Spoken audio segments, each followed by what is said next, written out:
In a quiet village, nestled beneath the shade of a great baobab tree, lived a bright young Ghanaian girl named Amma. Every evening, as the sun began its descent, she would slip her bare feet into the cool sand and make her way to the old river. There, she would sit and listen to its gentle, rhythmic song. For the people of her village, the river was far more than just a body of water. It was a living, breathing entity, and Amma could feel its very heartbeat in every ripple that lapped against the shore. One misty morning, just as the sun's first rays painted the water in shades of gold, Amma noticed something peculiar. A silver swirl was moving upstream. Directly against the current, just beneath the surface, a soft, ethereal glow shimmered. Leaning closer, she whispered into the morning air. "Who are you?" The water trembled, and a calm, soothing voice answered her. "I am the spirit of the old river. I have watched you for many moons." Amma wasn't scared. Instead, a smile spread across her face. She reached into her pocket and pulled out a smooth, gray pebble she had found on the river bank earlier. She offered it to the spirit as a simple gift. The spirit, whose name was Nani, seemed to like the offering. From that day forward, a beautiful friendship began to blossom. Amma would leave little gifts, by the water's edge a handful of bright, fragrant flowers, a pinch of millet from her family's stores, or a simple, haunting melody played on her small wooden flute. In return for her kindness, Nani would send signs of their bond. The fish in the river would leap higher than ever before, their silver bodies catching the sunlight. The water would glow with a brilliant light whenever Amma sang her songs. And most importantly for the village, the fishermen's nets started coming back fuller than they had in years. The villagers whispered among themselves, believing the river was showing kindness because of Amma's gentle and pure heart. But this newfound kindness came with a hidden cost. One stormy night, the heavens opened up, and the rain fell with a relentless fury. The old river swelled, its waters rushing faster and more violently than anyone had ever seen. When the storm finally passed and the floodwaters settled, the villagers made a devastating discovery. The shallow parts of the river, usually teeming with life, were completely empty. The fish were gone. A wave of sadness and worry washed over the community. "Why has the river taken our fish?" they asked, their voices filled with despair. Amma stood by the water's edge, looking at the now empty riverbed. She felt a deep sense of Nani's loneliness. The spirit, it seemed, wanted more attention, more connection, soon.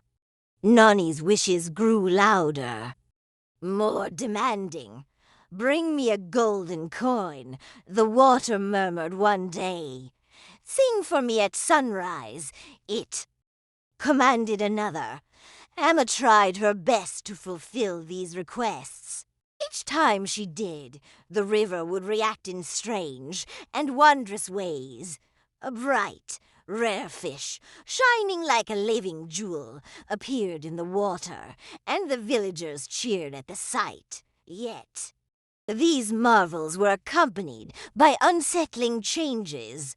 The water began to turn a strange, murky green. The plants and reeds growing along the bank started to wilt and turn brown.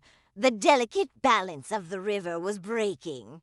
Amma felt torn. She loved her friend, Nani, but she also loved her people and her home.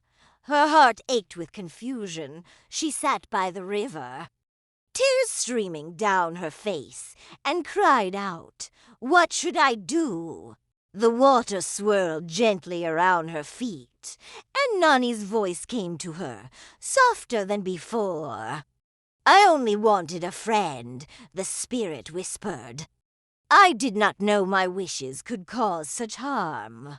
A memory sparked in Emma's mind, the first simple pebble she had offered in friendship. An idea took hold. She ran to a nearby hill and gathered an armful of smooth, beautiful stones. She returned to the river bank and carefully placed them in a circle, a symbol of community and wholeness. Then she began to sing. It was a simple song her grandmother had taught her long ago, a song about sharing, caring, and the importance of finding balance in all things. As her voice rose, the water began to glow, brighter than ever. The strange green color faded away, replaced by the clear, life-giving blue they all knew. The fish slowly returned, swimming gracefully through the currents, and the plants along the bank grew green and healthy once more. Nani smiled, a ripple of pure light dancing on the surface of the water. "You have taught me a valuable lesson," the spirit said. "You have shown me that true friendship means thinking of others, not just yourself." From that day on, the river gave just enough fish to feed the village, enough water for their crops, enough sparkle to delight the children, but never so much that it upset the natural balance. The villagers learned to thank the river each day, leaving small, humble gifts of respect, not greed.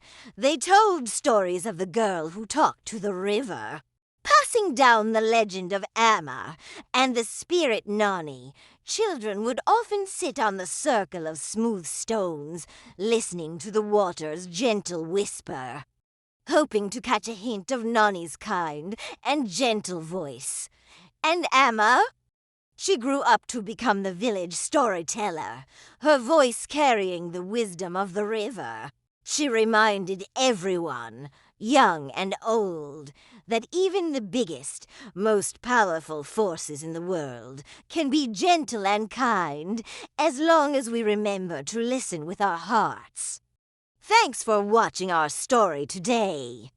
If you enjoyed this tale, please give this video a like and subscribe to our channel for more stories from around the world.